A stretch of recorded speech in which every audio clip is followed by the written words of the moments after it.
Welcome, everyone, here in the Zero Carbon Future Pavilion, where we investigate the hard questions at the nexus of energy security, climate action, and geopolitics. This is our next panel, Creating a New Vision for European Climate Action and Leadership. If you'd like to join the conversation, please tweet at us at CleanAirCATF. I'm Beck. I'm the Senior Director for Europe and the Middle East, and also run our COP presence. And so this panel is near and dear to my heart because at the Clean Air Task Force over the past year, we have visited dozens of European countries and investigated Europe's current plans for decarbonization and whether they're sufficient and robust against the backdrop of a new geopolitical and geoeconomic global order. And of course, amidst global economic headwinds and the choppy macroeconomic outlook. We conducted public polling, we ran modeling, we engaged hundreds of stakeholders and policymakers and policy influencers, and also investigated deployment rates. And as Europe heads into a whooping 10 elections next year, particularly the EU elections, we wanted to see whether Europe needs a new vision and needs to chart a new course. So with this panel, we're really excited to bring back some of the stakeholders we have engaged, and also would like to preview the findings of our engagements with you. We're going to be publishing a bigger paper in January, but we already have a teaser on the websites. And what we have found is that Europe needs a new vision, an options-based strategy to marry economic security, climate, and energy security. So a few findings that we've had is that, first of all, shifting geoeconomics and geopolitics put energy security and economic security on the top of the agenda, and European climate policy must adapt. Europe is also already off track for its 2030 decarbonization goals. While solar is on track, every other major deployment policy pillar, technology pillar, is off track, and there's a planning gap to 2050 because none of the actions to 2050 are actually properly sketched out and planned. We're also seeing that particularly the public, there's been huge climate backlash, as many of you know, particularly the public, but also policymakers are increasingly skeptical of Europe's ability to reach climate plans. And then finally, I think what we're going to go into today is hear from leaders across the bloc of different visions and different approaches to really find new solutions. So we're really going to discuss how we're going to move from the what, and that is, say, 55% of emissions reductions by 2030, to the how, and that needs to be reflected in climate policy design. So now, I'm really honored to introduce one of our dear stakeholders and friends who we recently visited in Iceland to engage on next generation technologies for a keynote on the Icelandic vision of decarbonization. I have practiced your name for a long time, but I apologize if I'm not going to pronounce it perfectly, but I'm so honored you're here and opening for this discussion for us. So with this, I'm really honored to introduce the Icelandic Minister for Energy, Environment, and Climate, Gudlaugur Thórdarson.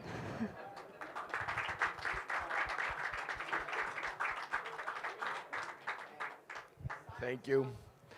This is probably the closest to my name I've heard outside Iceland ever. You obviously have done your research and exercising, and I am very pleased to hear that. But ladies and gentlemen and dear friends, it's an honor for me to be invited to discuss with you a topic that is close to my heart. And to the other speakers here, I think I can safely say, most countries like to be seen as being progressive in climate policies and actions. In Europe, we have a common regulatory framework and extensive cooperation between countries on climate issues. This is most helpful in many ways. We also have perhaps a friendly rivalry in who can come up with the best performance and innovative green solution. This is also healthy. We should all strive to be clean and green and share the best practices and solutions. Iceland is not a member of the European Union, but we are a member of the European Economic Area, along with Norway, Liechtenstein, and EU countries. This means that Iceland is a partner in the emission trading schemes ETS and a common target under the Paris Agreement. This is in many ways a good arrangement for Iceland. It creates a level playing field for businesses and possibilities for cross-border cooperations, which is essential in dealing with global threat like a climate change. Close regional cooperation is good, but we also need to focus on the national level and on the global context. Europe is not automatically a climate leader by enacting common legislation. No region or country will be a frontrunner in the race to a cleaner future unless it has powerful actors and entrepreneurs who create and scale up substantive green solutions and projects. Let me first look at the smaller picture from the perspective of my island nation, Iceland. Iceland is not a big emitter on the global stage.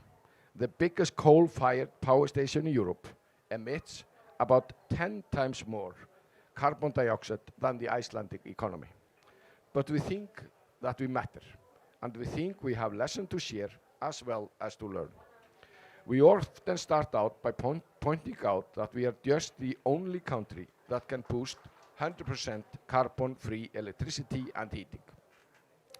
Part of the reason is just the simple fact that we have ample renewable energy sources, hydro and geothermal. But it also mattered that politicians early on set the course that we would invest in clean energy, even if it was in many ways harder than relying on the tested way of heating by imported coals. Geothermal is a wonderful resource, but it's a tricky one to utilize. In retrospect, betting on geothermal energy is one of the best investment decisions Iceland has made, maybe or probably the best one. It has also given us a reservoir of know-how that we are sharing with the world and are eager to work with others to develop further. The Icelandic government has set itself ambitious climate targets. We do not have many low-hanging fruits when it comes to climate mitigation actions. But still, we would like to be in the forefront in the advancing in new green solutions. One example is electric cars. We are number 2 in the world of sales of electric vehicles after Norway. We would like to be in the avant-garde when it comes to clean shipping and aviation, but there we have to rely on global industry standards and technological cooperation with others. Iceland will not build the world's first electric jumbo jet, but we want to do our share in bringing about sustainable aviation fuel. Iceland relies on aviation for its economy and connection with the outside world. So please do not ask us to take the train to Glasgow or Oslo. We always need to take reality and local factors into account when designing green policies at a regional level. Another example of success in Iceland is in the field of carbon removals. Icelandic scientists developed a method to capture carbon dioxide and pump it underground, where it turns into minerals in porous basaltic rock.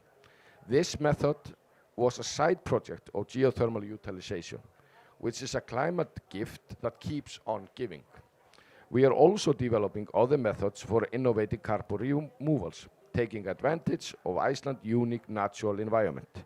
These successes have not come about only by domestic action. We need and seek international cooperation to combine technology, ideas, and resources for innovative projects. Now, let us look at the big picture, the global context. Europe is big, but the world is huge. Climate change is a global challenge. Our economies are a part of a global system. I think we are all well aware of this, and European policies are by and large designed to take this into account. There are provisions in the ETS to prevent so-called carbon leaking. We push for international rules for aviation and shipping emissions, which is the best way to tackle these global sectors. It is encouraging to see that carbon pricing is advancing.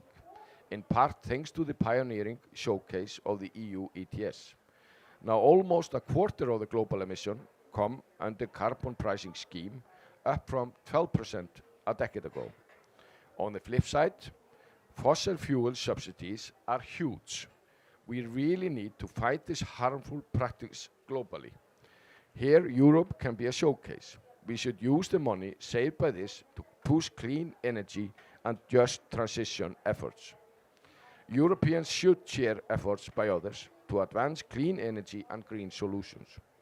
The Inflation Reduction Act and other initiatives in the United States have unleashed great resources and efforts that will help the climate. China and many developing countries have made great strides in renewable energy. All European efforts must take the bigger picture into account. Ladies and gentlemen, the good news is that we are indeed seeing green solutions advance in Europe and in many other parts of the world. The bad news is that climate change has not decided to pause and allow us to catch our breath while we are built on our successes. This year, 2023, will be the hottest year on record. The Paris target seems to be uncomfortably close in our near future.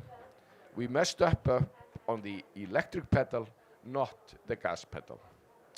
I think Europe continues to be among the climate leaders in the world, but we will have to step up our game. The war in Ukraine has showed us the perils of being reliant on important fossil fuels. Many envy us in Iceland for our geothermally heated houses, and we haven't even started to harness our wind. Which is the most reliable in Europe? I hesitate to say the best, as we tend to price calm days. It was not cheap or easy for Iceland to build on renewables. It will not be cheap or easy for others to build up renewables. But when the hard part is done, it will be seen not as a money drain, but as a great investment in energy security, in warm houses in winter, in clean air, and livable planet. Thank you.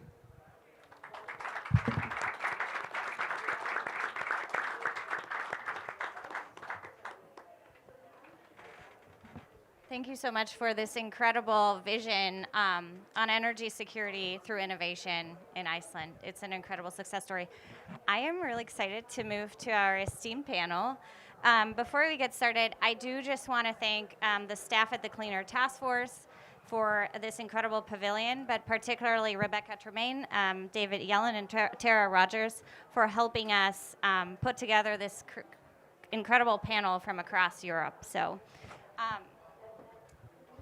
It is my honor to introduce, from the left, Alexandra Bocșe, who is the State Advisor on Climate to the President of Romania, Deputy Minister Daniel Westlén from Sweden, Michal Kurtyka, who's the former Minister of Energy in Poland, and also COP24 President when COP was in Katowice. And last but not least, my dear friend Johanna Schiele, who is a policy officer at the European Commission and is working on innovation at the Innovation Fund. And so I think what we're going to do in this panel is really discuss the different individual visions that have emerged in Europe and really figure out and understand what can be done to make European Union climate plans more resilient.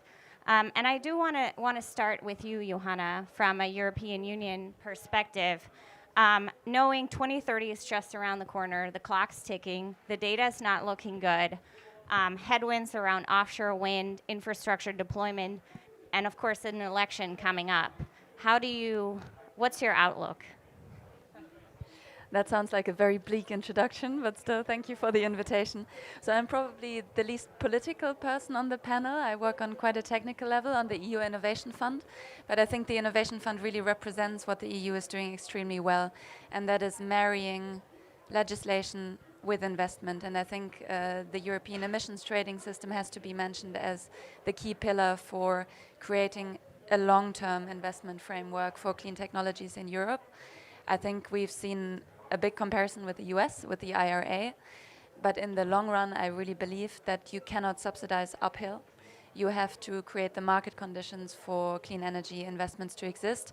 And I believe that we're still on the right path with the European emissions trading system. But there's not just the stick, there's also the carrot. So the ETS creates a lot of revenue. If the ETS was a bank, it would be the biggest bank in Europe.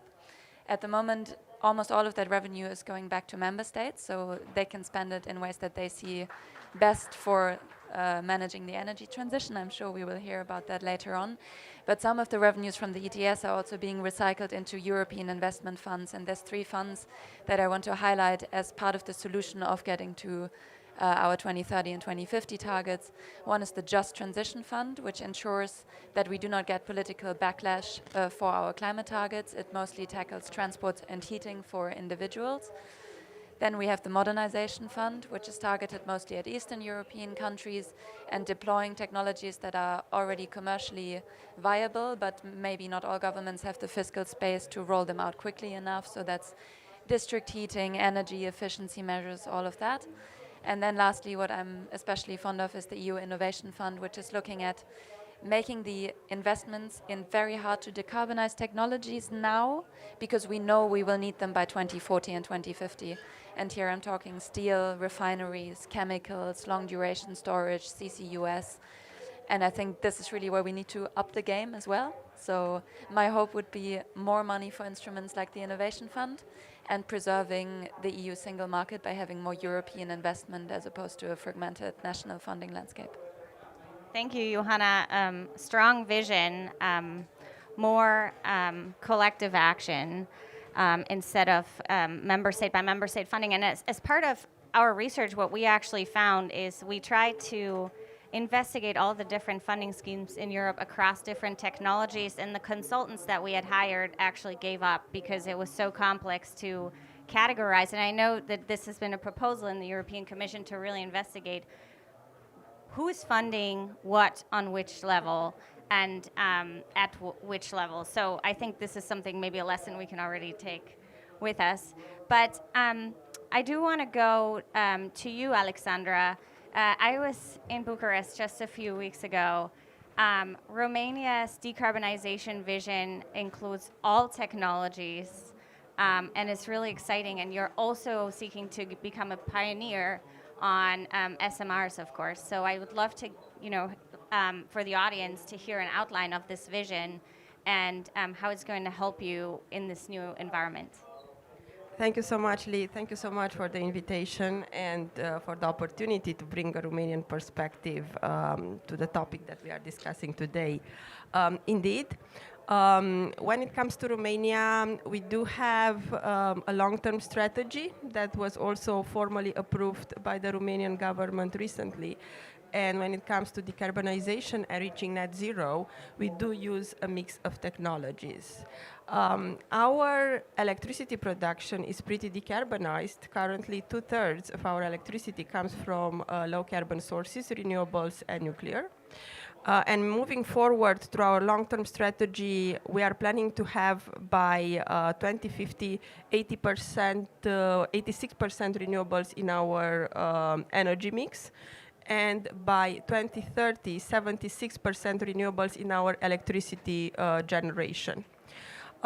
So having set these targets, we do want to make sure that we deploy new technologies, but we also innovate and manufacture new technologies. And you did mention indeed the SMRs, so innovation in the field of nuclear. We are partnering up with the United States, our strategic partner in this regard, in moving forward the SMR technology, but also deploying this technology. And in Bucharest, we also have a training center for engineers that will be using this new technology. But of course, beyond innovation in the field of SMRs, we are talking about Romanian universities that also innovate in the field of sustainable building materials, energy efficiency applications, and so on and so forth. So we feel that innovating, deploying is important, but also manufacturing. And in this regard, we are also looking at our competitive advantages. We want to deploy technologies that also have multiple economic benefits in our economy that create jobs and also increase the resilience of our country and of the European Union in regards to global supply chains.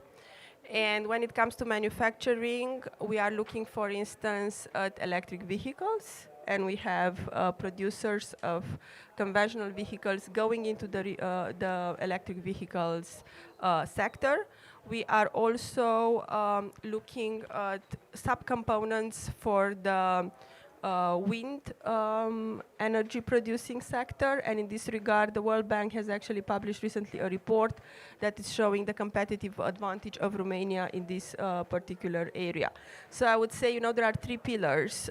It's deployment, it's innovation, and also manufacturing. And I might add, a fourth pillar, that's basically skills and preparing the people for the green transition. Thank you. Thank you very much. And I want to go to you, Deputy Minister Westlén. This morning, if you don't mind, you made a very important intervention at an off-the-record event where you talked about the importance of planning and understanding what kind of infrastructure Europe needs when we're looking into the future. You mentioned a grid twice the size as today. So I'd love to get your perspective on the importance of planning. One of our key findings was when we reviewed the national energy and climate plans is that they should be used as a planning tool to better understand infrastructure, also on the cross-border level to really meet some of the infrastructure gaps, be CO2 pipelines, hydrogen infrastructure, but also from low carbon power gap, which is expected to be about 130 gigawatts by 2035 for Europe. What I was talking about, I took the perspective of. Here you go. I was talking about how reduction of emissions is completely different from eliminating emissions. Reducing emissions is, if you don't mind, rather easy.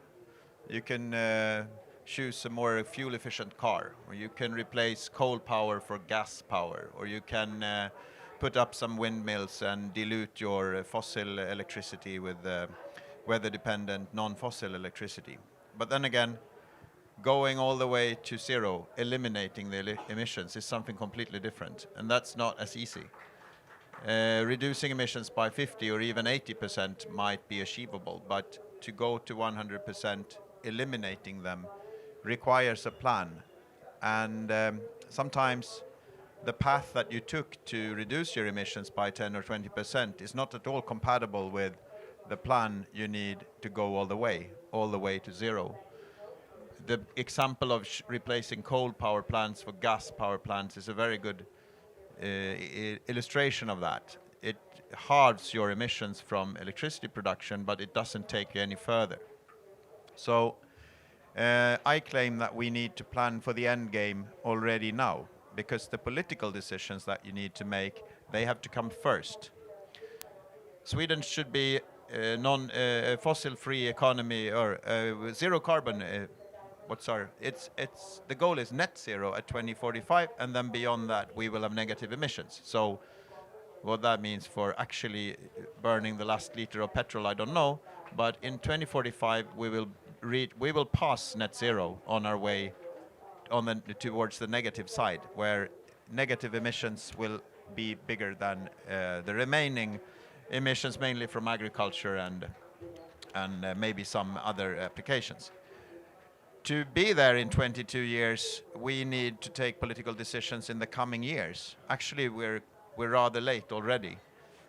So what the government I work for is doing is to try to, at a rapid pace, change the discussion on energy, make the licensing processes much smoother than they used to be.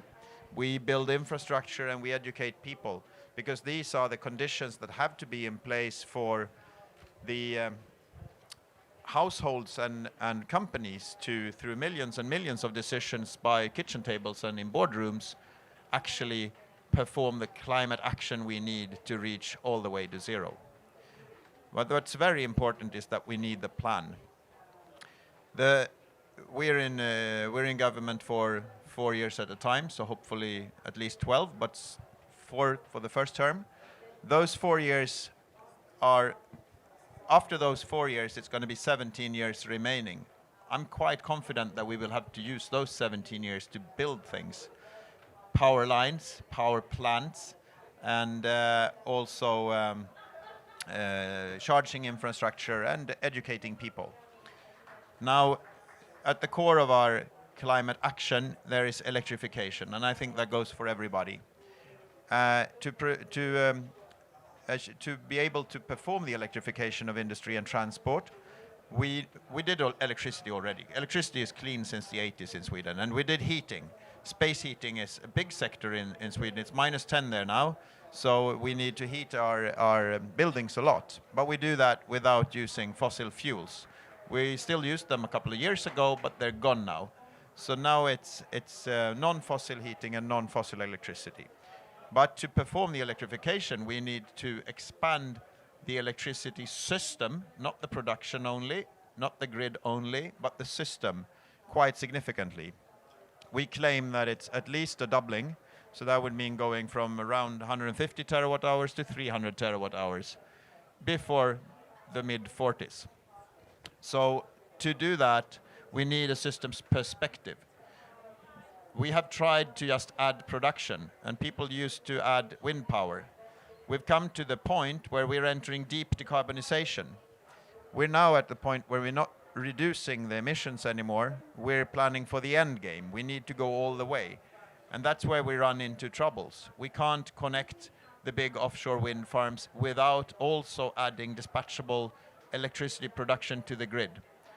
Paradoxically, people used to see wind and nuclear as competitors, but paradoxically now we see that for more wind to be added, we also need to add nuclear. It's a prerequisite for adding more wind, actually, because we need to make sure the grid is stable, robust, and resilient. So plan for the end game and assume a systems perspective of energy. That's my advice. Thank you. Plan for the end game and assume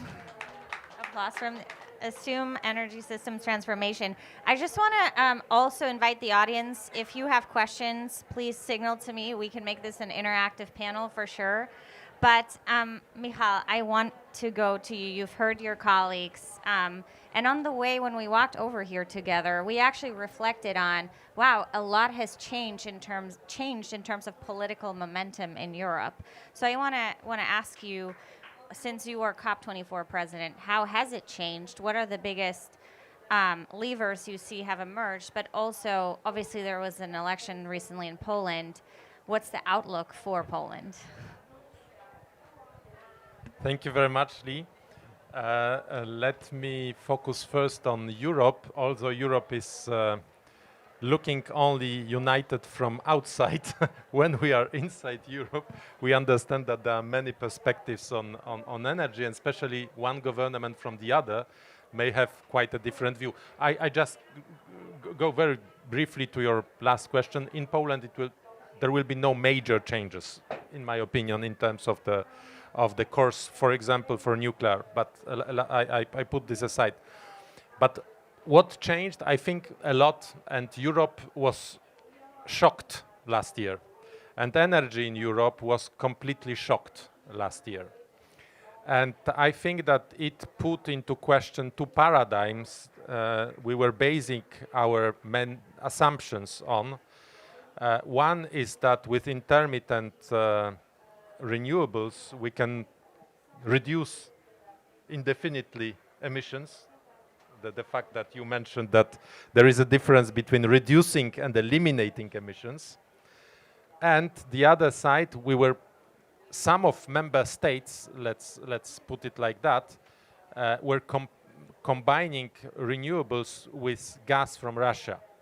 And so there was a failure of this strategy last year, clearly. So right now, there is a big question mark over the future of energy strategy for Europe. And as much as you are talking about the plan for Swedish government, we should be talking about the plan for the next European Commission and for the next European Parliament. And let me just recall that 65 years ago, when Europe was built, there were 3 treaties. Out of the 3 treaties, 2 were concerning energy, Euratom and coal and steel community. We have to come back to the origin of the European integration, bring back energy at the heart, and reframe Green Deal. If we want to succeed, Europe, we need to reframe Green Deal, because Green Deal has become the symbol of European leadership, climate leadership in the world, and as was rightly said by Icelandic minister, it's not through claiming that we are leaders that we will be leaders. We need to deploy. And at the same time, Green Deal has become also a very important element of European identity.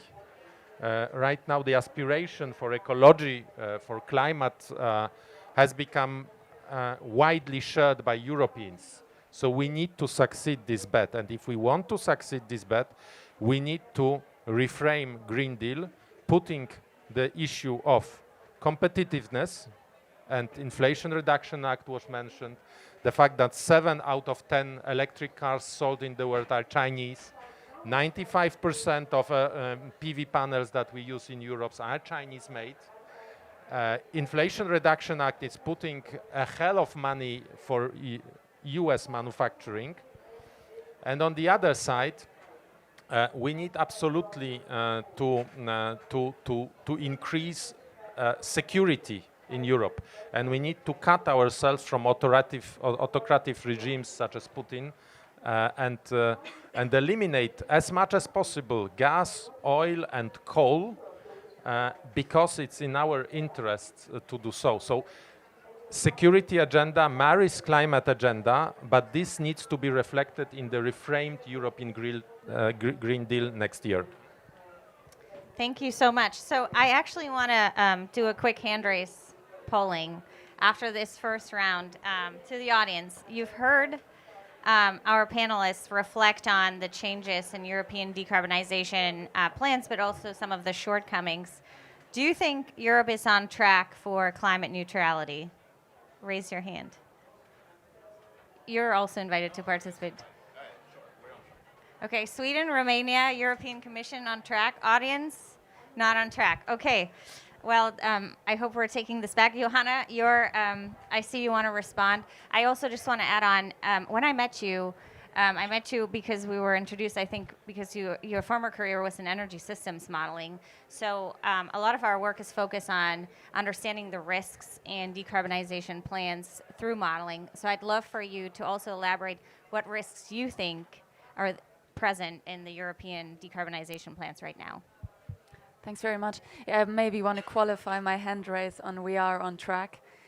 I think the modeling shows that we can be on track if we do certain things for which there's still time. So I think we haven't missed the train yet, but it will be really hard.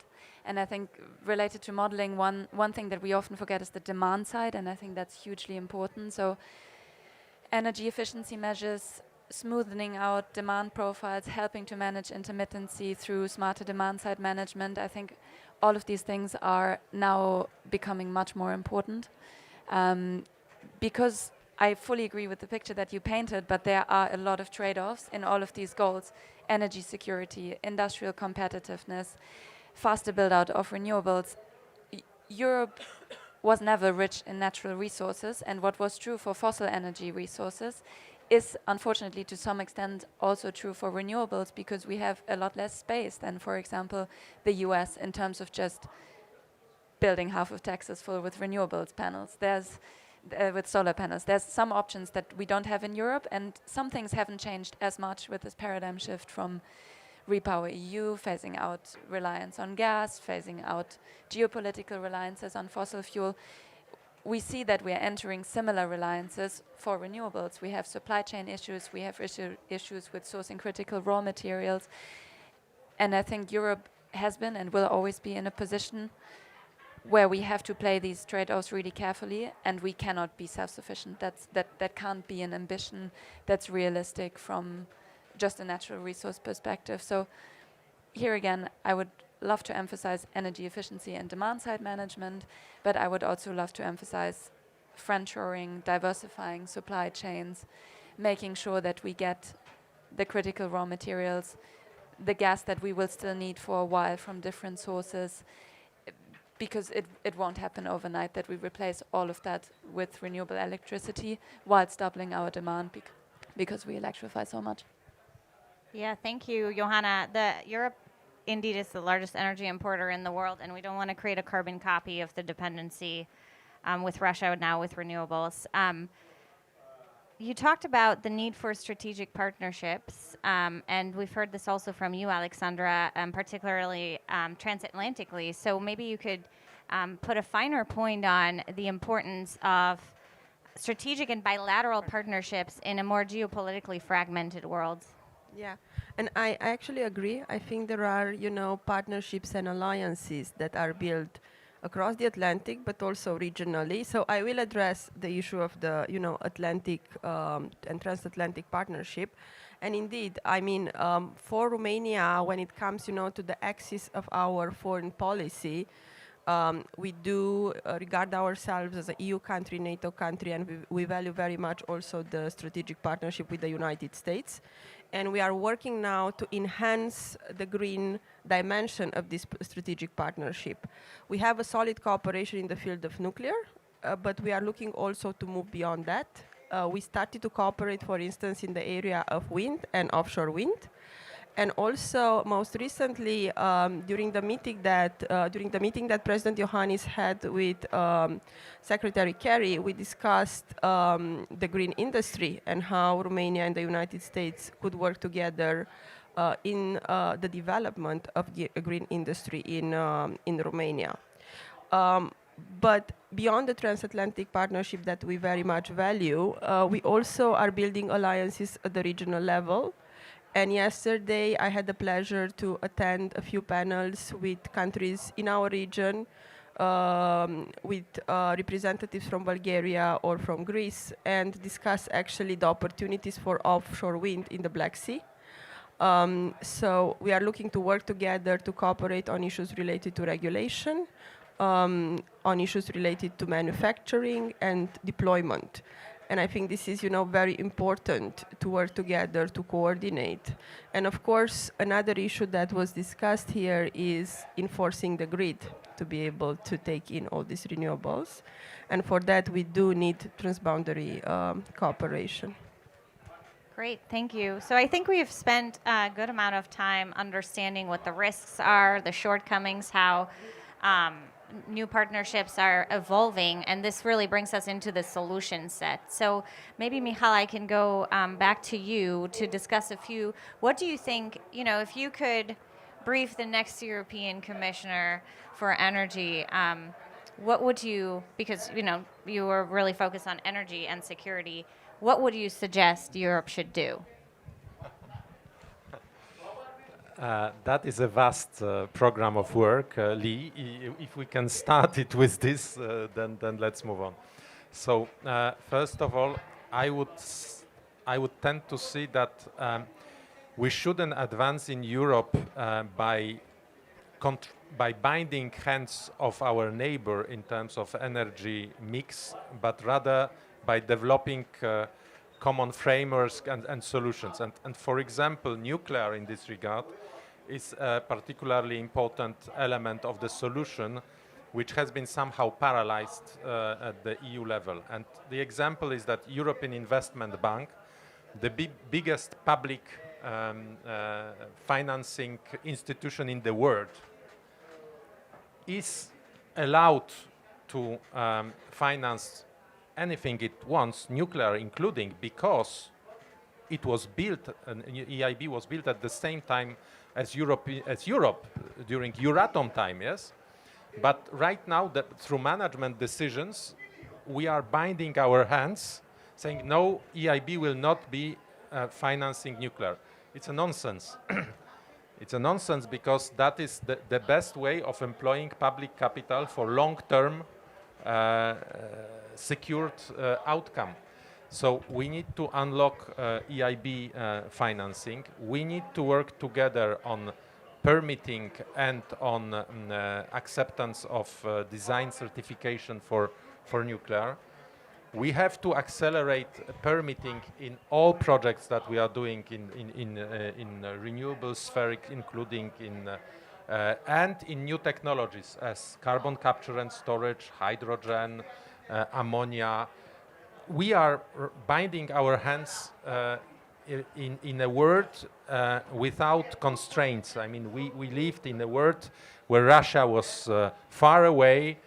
China, we were not competing with China, and European manufacturing was not moving to US. But that has changed.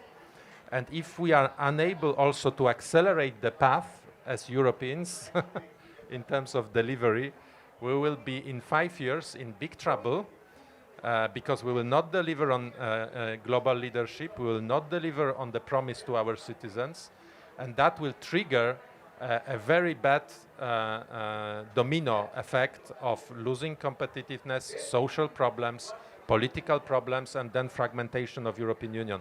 So I believe firmly that we are at the question of energy becomes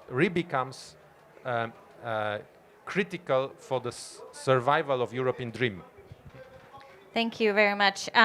Very strong words, critical to survival of the European dream. Deputy Minister of Westlén, twofold question for you. One on Sweden's vision for nuclear now, where we've heard that it's critical as part of the solution set. The other piece is economic competitiveness and heavy emitting sector decarbonization. What's Sweden's vision, and also what are some of the policy incentives you're planning to use to really advance some of these technologies? Yeah, maybe I start with the second one because it connects pretty good to what Michal was saying. I think the greatest is Europe. Let's remember, Europe has the ambition set. 2030 is going to be. We have binding legislation to meet the rather ambitious minus 55% goal for 2030. We're going to exceed it actually with the binding legislation. We have a goal for 2050 where pieces of legislation are in place and more should be done, but still the ambition is set.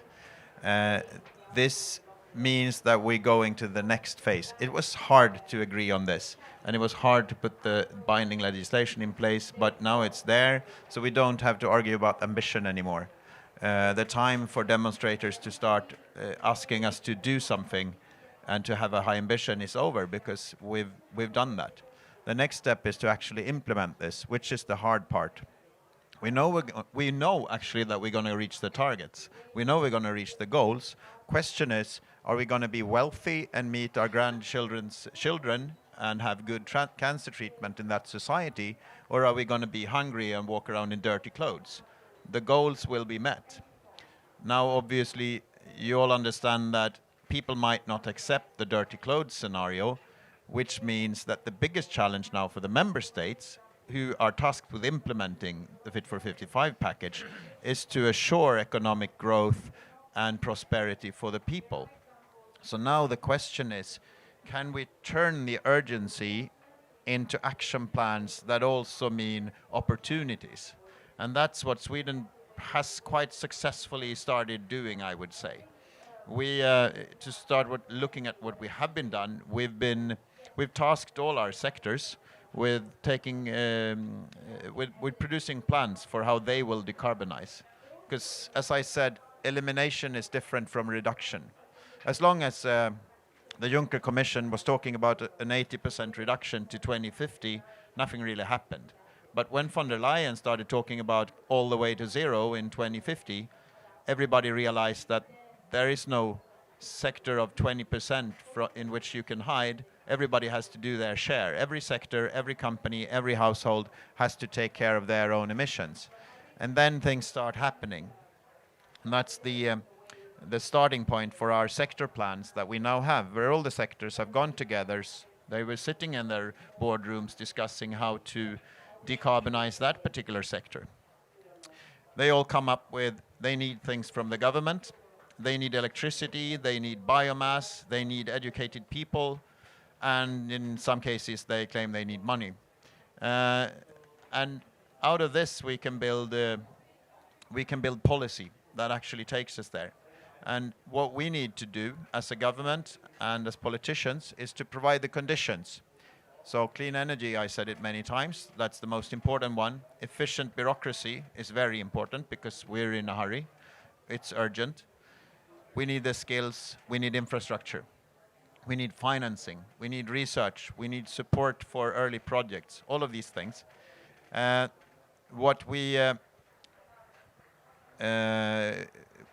We need to do that because otherwise, second thing we need to do as the European Union and as the world is to produce demand, or to somehow create demand for the fossil-free services and goods. We know that we can produce fossil-free steel. We're already doing it in Sweden. We produced the first products made of it. There is a building in the south of Sweden which is partly constructed from fossil-free steel. That's the first one. We have these trucks in the mines. At least one of them is purely fossil-free steel. So we're going there. And fertilizer is coming along, and we're going to start producing electrofuels. It was announced earlier this week, actually, that there is an investment by Bill Gates and Ørsted in Sweden to produce methanol for ships, which is going to be produced from non-fossil origin.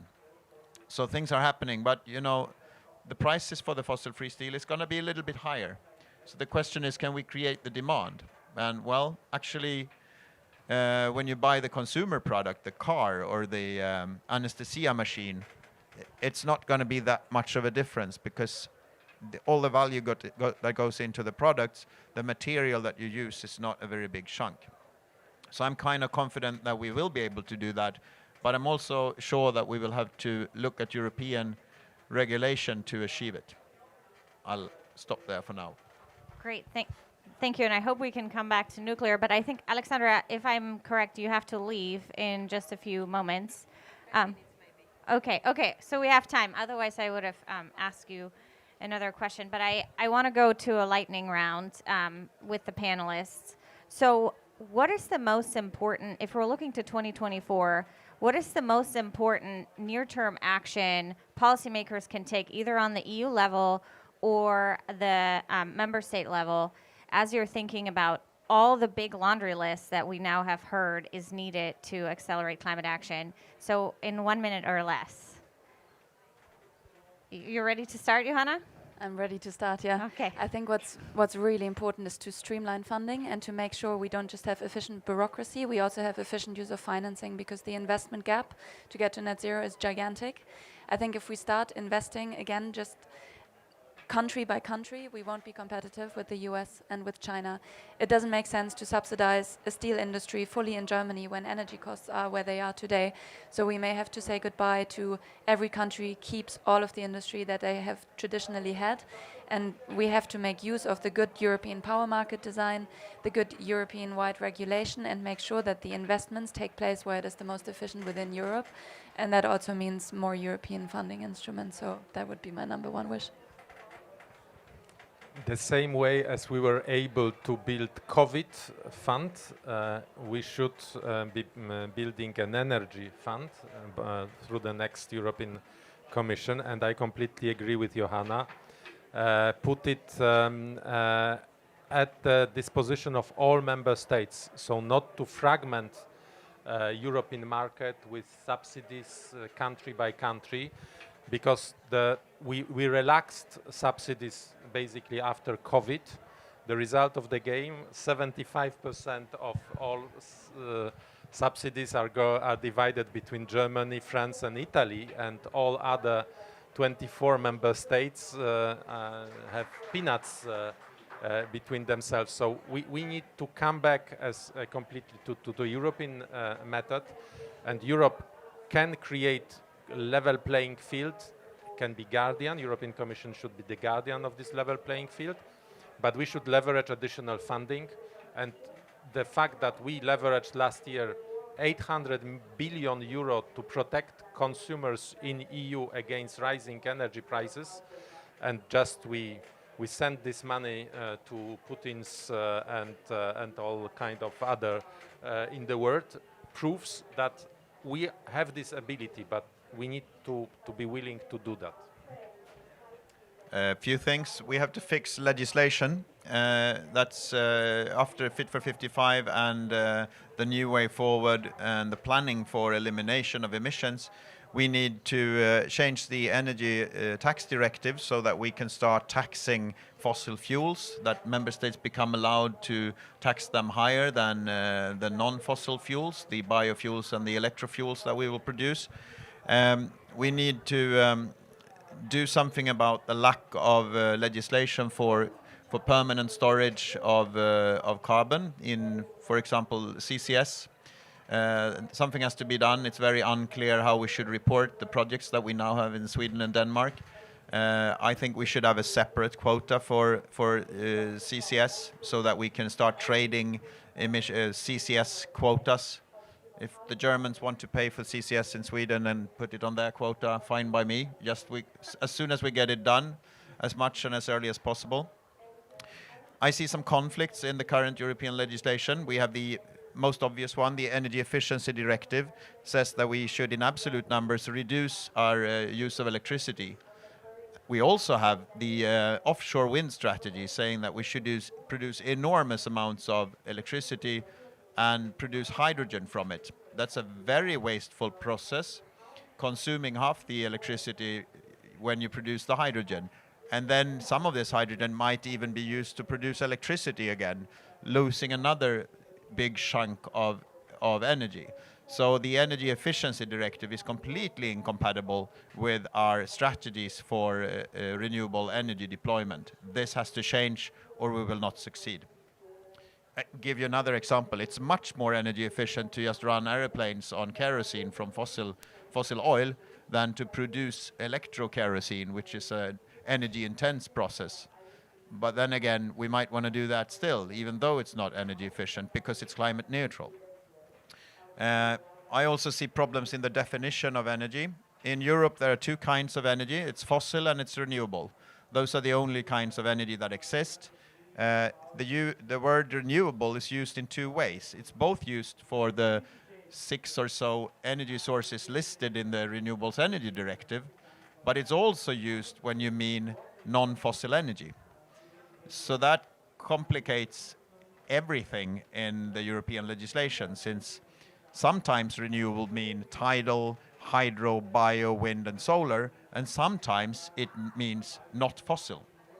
Obviously this has to be solved somehow, or we will be stuck in a system that cannot eliminate emissions. Thank you. Thank you so much. So I'm just going to, at national level, I think what we need to do is to increase our capacity, administrative capacity, and capacity to attract EU funding, because we are still, Romania is still struggling with that, and in particular, green funding. At regional level, in Central and Eastern Europe, I think we need to have a regional strategy on attracting green manufacturing in our region and look into the competitive advantage that different countries in the region have.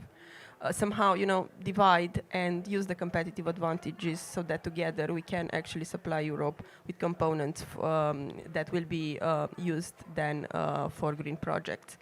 And at the European level, and building what was mentioned here, sometimes at the national level you have the feeling you get somehow mixed signals from the EU. And Romania is facing that quite a lot when it comes to legislation or the general EU direction on biodiversity protection and then on developing renewable energy. Because we are in a very specific situation. We are also the protectors of great part of the European biodiversity. We have a very extensive Natura 2000 sites in Romania, and at the same time there is the pressure to basically develop renewable energy projects, be it wind or solar, and sometimes there are these kind of clashes, and we get mixed feelings from the EU. Sometimes we feel that that's the case. Because basically just saying, reduce red tape when it comes to energy projects, on paper it looks good, but then when it comes, finding a way to, protect biodiversity in practice, when you look at very specific projects that end up being in biodiversity protected areas, in practice is actually very difficult. Thank you all. We're running against the clock, but we're going to do one more lightning round. Inspired by Johanna, I want us to end on a positive note. And so we've talked about the shortcomings of plans. We've talked about potential solutions. What do you expect to be the major success story in 2024 of climate and energy in the European Union? Can be 1 word, 3 words, very short. Anyone would like to start? The main success story in the EU? In Europe. I think, frankly, what Europe is doing well, but I might be very, subjective, is the fact that so far we have managed to get our people on board and we managed to get our youth on board. So I think, clearly we do have to come with, certain mechanisms to inform people and keep them on board. But I think having our citizens as partners will be an element that I could bet on, that we are going to have them as partners also in 2030. We will fix the energy tax directive so that we unanimously agree that we can tax fossil fuels higher than non-fossil fuels. We will also elect a new parliament and appoint a new commission that keeps up the good job and gives us a high ambition for 2040 that keeps us on track to 2050 so that we can go to COP30 with promising something ambitious also for 2040.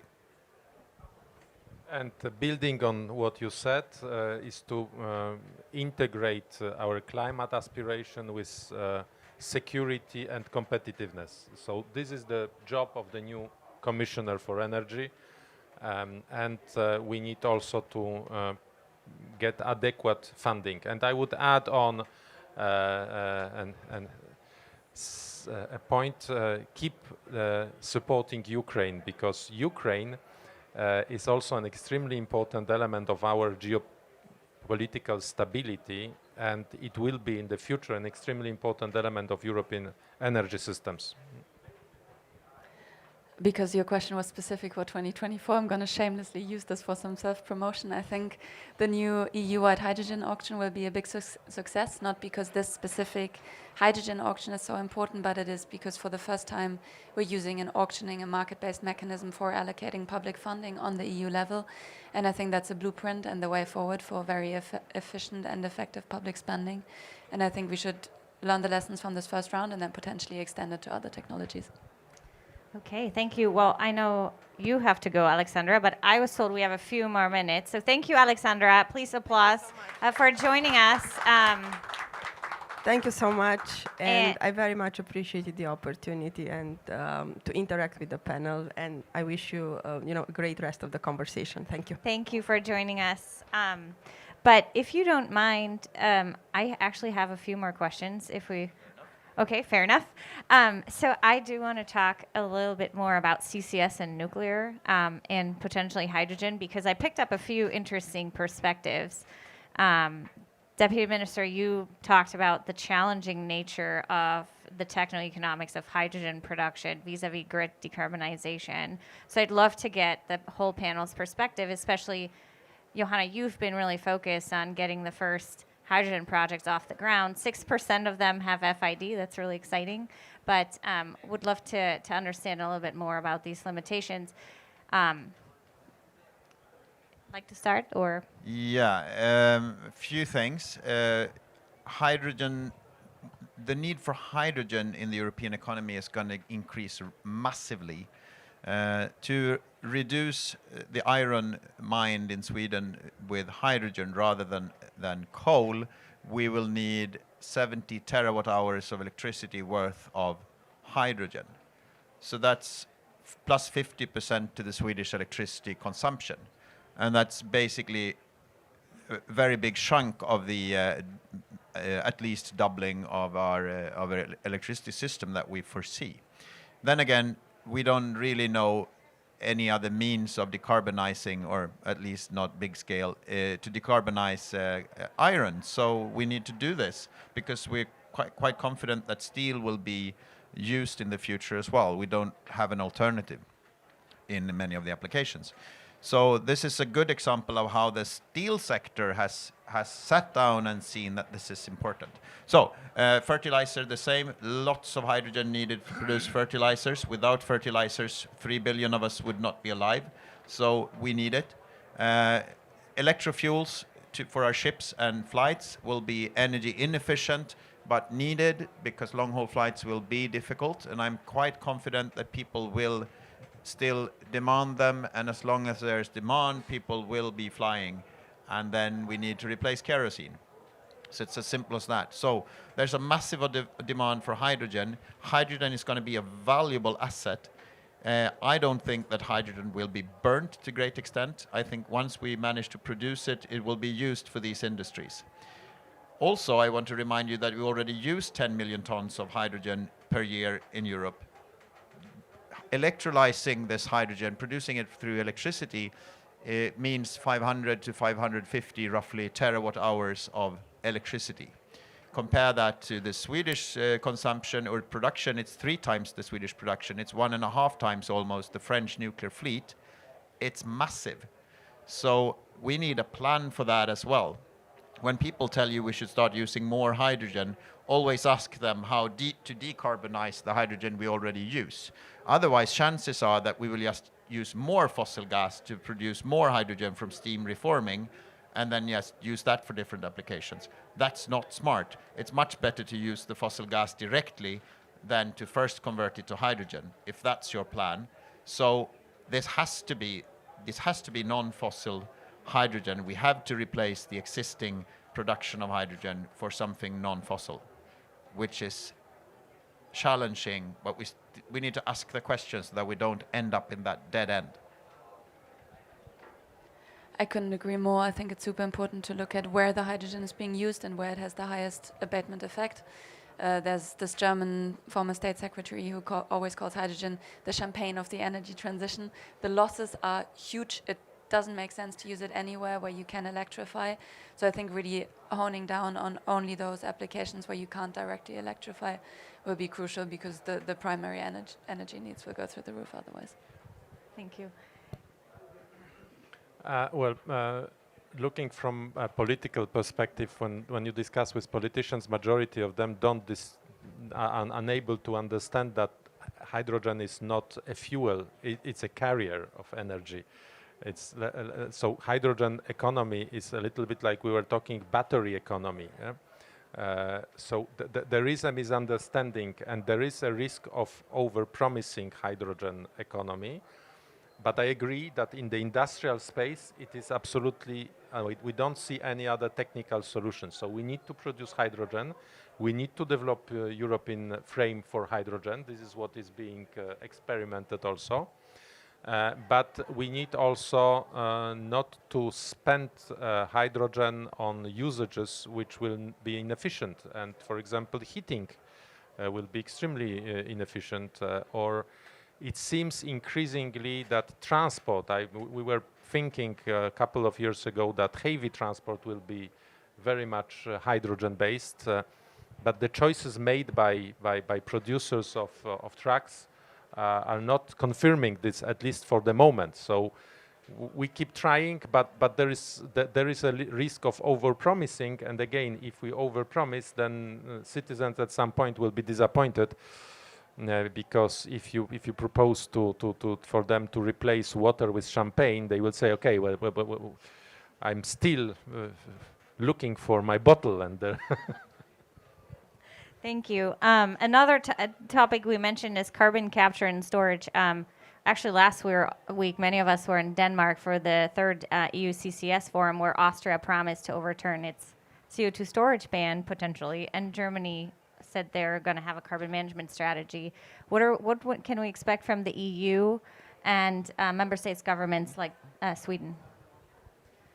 Well, maybe from a EU perspective, we have a CCS directive since 2009. So the EU was actually one of the first to pass legislation on how to safely account for carbon capture, how to make sure it's permanent, what's permanent versus semi-permanent, etc. And now, this is in our unit randomly with the Innovation Fund, but now, more than a decade later, now countries pick up on the CCUS directive and start implementing the London Protocol and all of these protocols that we need to ensure safe transport and storage and accounting in the ETS. I think my two big wishes would be that net removals are actually properly integrated in the European emissions trading system or in an equivalent scheme. And the second one is that we find a deal with the UK, because the UK, next to Norway, has very promising storage sites. But at the moment, the UK is not in the ETS, so it's quite hard to have business models that plan to capture carbon in Europe and then transport it to storage sites in the UK. So these two things would be high on my wish list. Well, the potential in Sweden for bio-CCS and the hence negative emissions is huge.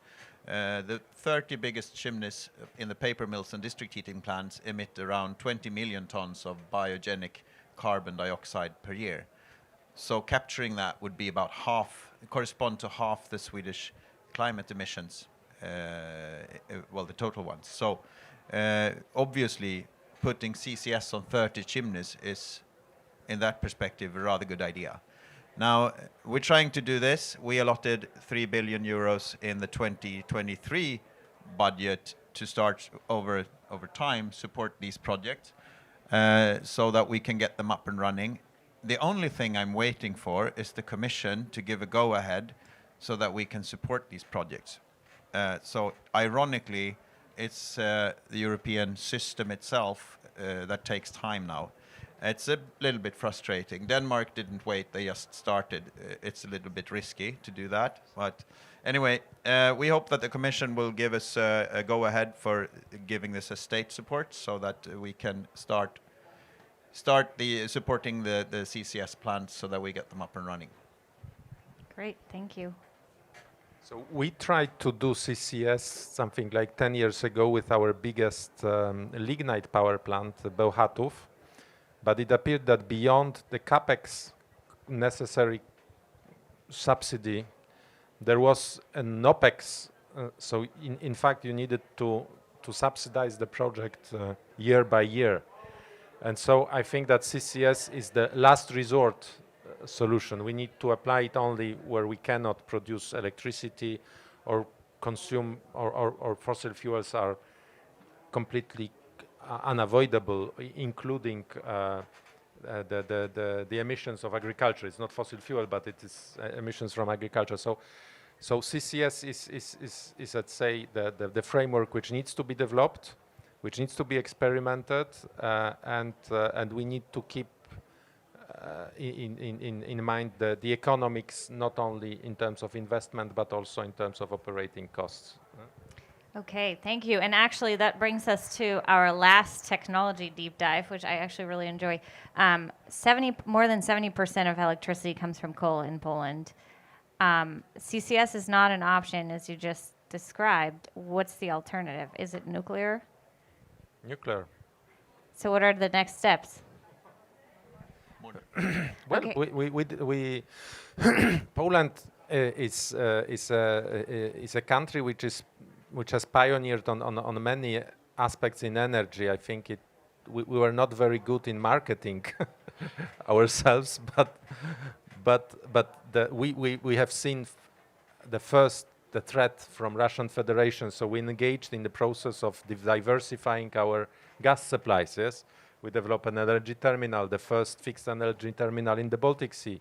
We developed a pipe to Norway via Denmark. Yes. We developed contracting with US and Qatari companies at the time when nobody ever thought about it, and people were laughing at us, saying that you are completely stupid and that we will be able to buy gas forever from Russia. So and then we are also pioneering on big scale nuclear, because we want to develop 6 reactors by 2040. And the plan has been approved. The first contracts has been signed with Bechtel and Westinghouse in the north of Poland for the first nuclear power plant. But the challenge is, and we discussed it in the morning, the challenge is that nobody wants to move in the nuclear sphere because you have the first mover disadvantage. So in fact, you bear all the costs of failures, learning, etc. So we need also to be able somehow to be able to discuss it beyond only saying, we are for nuclear or against nuclear, but among countries which are willing to engage in nuclear projects, how can we discuss in a very pragmatic matter, what if one project is advanced and it has a huge cost overrun, but then other projects benefit out of it.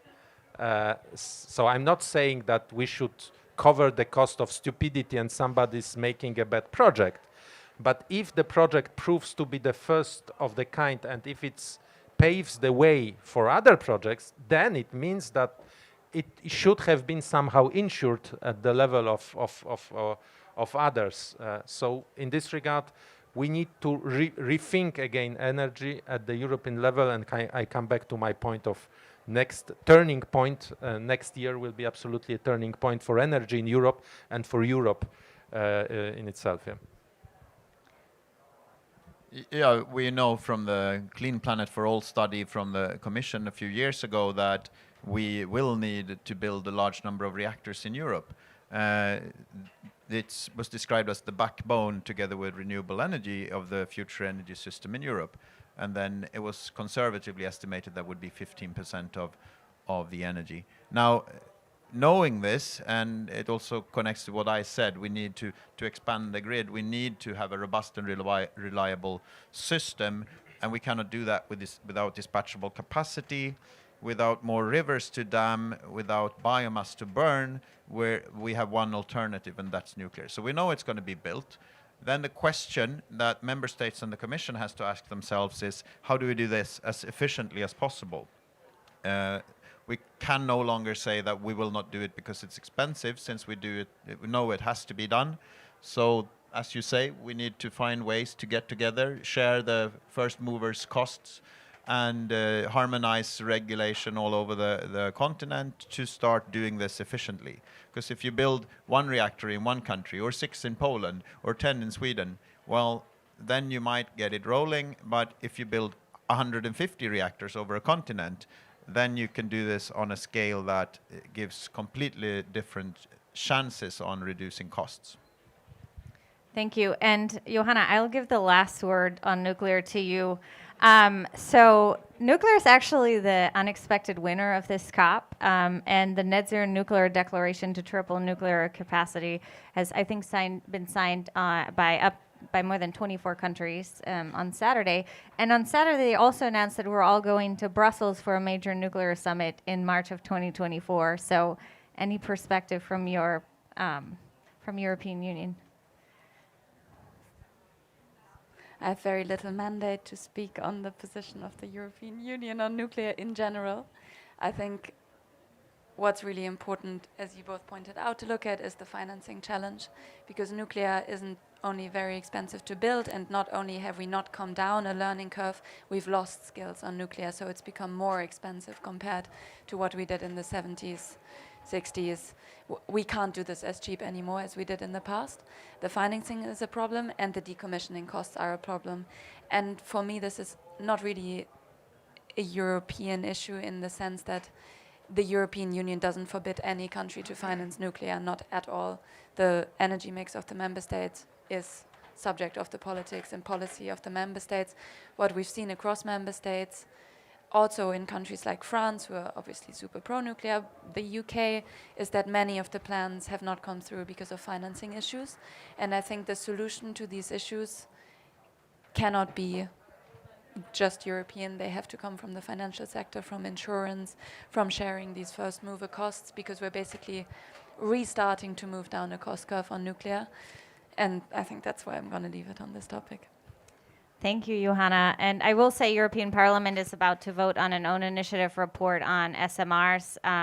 It has already passed out of committee, and there is huge impetus, as we know. So I just want to thank all of you. we have covered so much ground in this conversation. From an analytical perspective, from a risk to decarbonization perspective, energy security, we did deep dives into solutions. This has been an invaluable conversation for Cleaner Task Force's work in Europe, so we're really, really excited to bring these insights back to policymakers and finally publish our vision paper in January. So I'd like to thank all of you. I'd like to thank the audience, and I'd, of course, also like to thank the CATF Europe team that has been working very, very hard for over a year to investigate all the different options and shortcomings. Thank you so much.